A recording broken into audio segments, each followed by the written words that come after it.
Okay guys, so welcome to this little introduction on retouching. We are going to retouch 4 photos out of all the photos I took as part of this training course. I'm using Lightroom 4 because I find that Lightroom is the most powerful software to do retouching from far.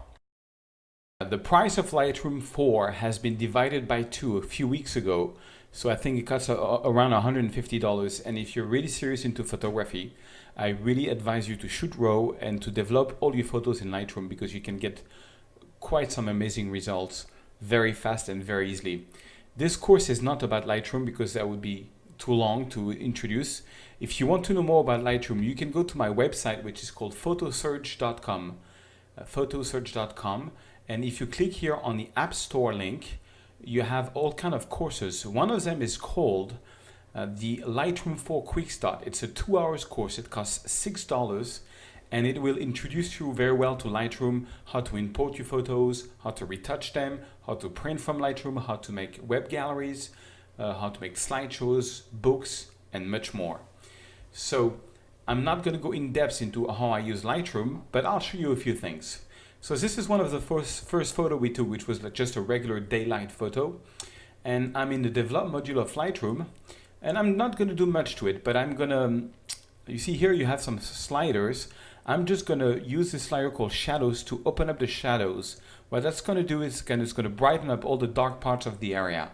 Then I'm going to bring the highlights, which is the opposite. It's going to take anything which is very light in a photo and darken it. So I'm going to bring this to the left, which is going to darken and make the clouds better.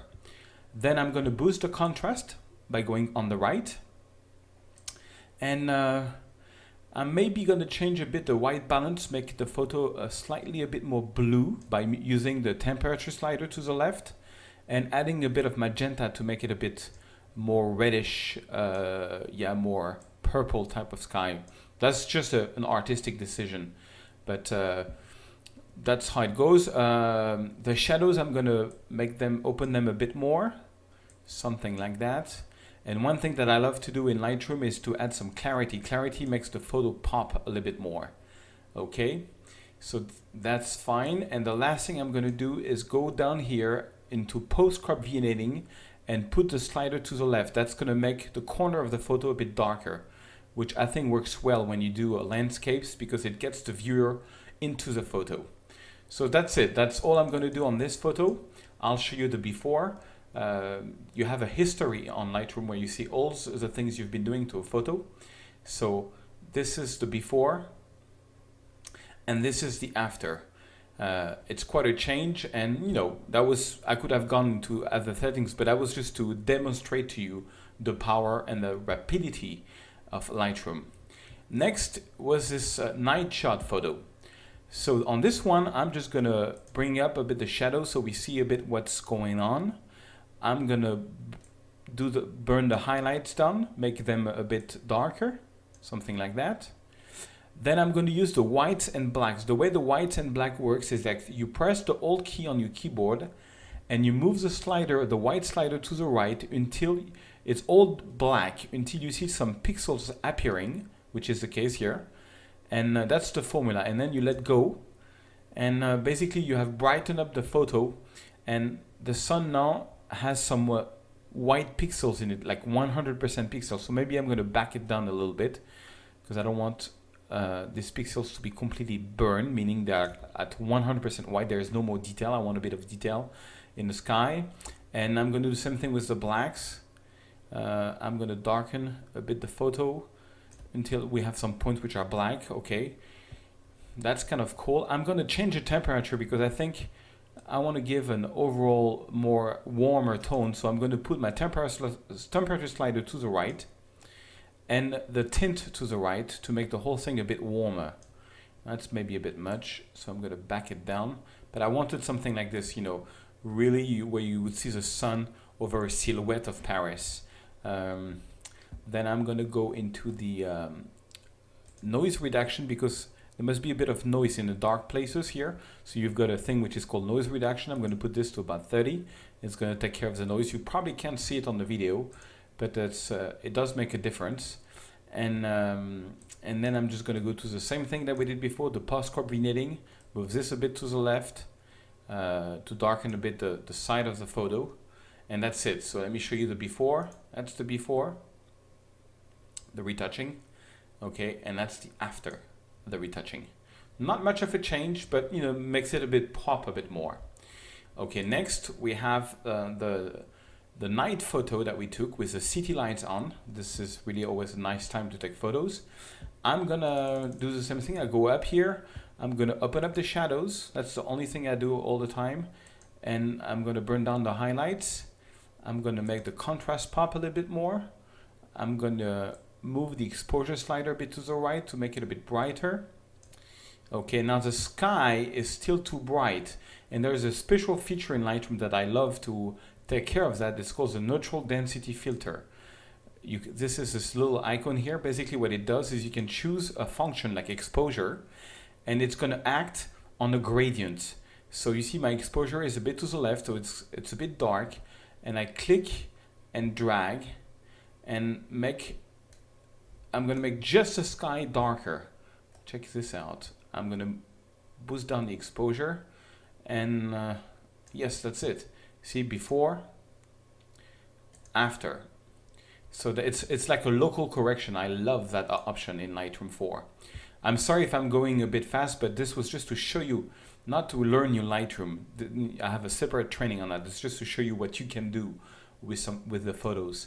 I'm gonna move my temperature slider to the right to make it warmer a little bit, and maybe add some magenta also into it. Something like that to make it pop a bit more. I prefer the colors, and maybe I'm gonna brighten up a bit the exposure, slightly bit. Yes, something like that. I'm gonna take back my neutral density filter, select it, make it even darker, so that we get still some details in the sky. Okay, and I'm gonna boost a bit the clarity on this one. I think it's gonna work fine, make it pop even more. And I'm gonna go down here, same thing, and do the post-crop vignetting. Voila, something, no, that's too much, that's way too much. Just a little bit of post-crop vignetting, just to make some more details in the sky, something like this, around this. You know what, I'm not even gonna do it because it's already too dark here. Okay, so I'll show you the before. That's the before, and that's the after. You know, using raw file, see how the photo pops a lot more. Okay, next and last is our little portrait of our friend, my nephew Steven. So I'm gonna change the temperature. I think it's a bit too yellow, so I'm gonna go back to the blues. You know, go on the left on the temperature to make it a bit more blue. Maybe add a bit of magenta to take out the green. There's too much green in the light here. Something like this. Okay, I'm going to open up the shadows a little bit. I'm going to bring down the highlights and boost a bit the contrast. All right. And then this is, I know it was a 1600 photo, ISO photo, so there's a lot of noise. So check this out. I'm going to the noise reduction. I'm going to go the whole way to 40. And look how the noise is disappearing. But then I'm going to boost a bit the sharpening to sharpen a bit the photo. Okay, so not much, but it makes it different. Maybe a bit of post-crop vignetting also on this one. You know, just to have more attention on our character, you know, our person here. And boost slightly the exposure. Okay, something like this. So, okay, we started here. And now, well, it's not much on the change on this one, and we are here. That's the after retouching. But we took care of the noise and various things. Voila, that's what you can do. That's just a little glimpse of what you can do in Lightroom. Thank you very much for following this course with me. I hope you learned some things. I invite you to check my website if you want to find out more training from me on Lightroom, Photoshop, or photography. I love teaching and doing this course. I really do hope you did learn something, and that it was, as promised, simple. And I'll see you on another training. Thank you very much for being there.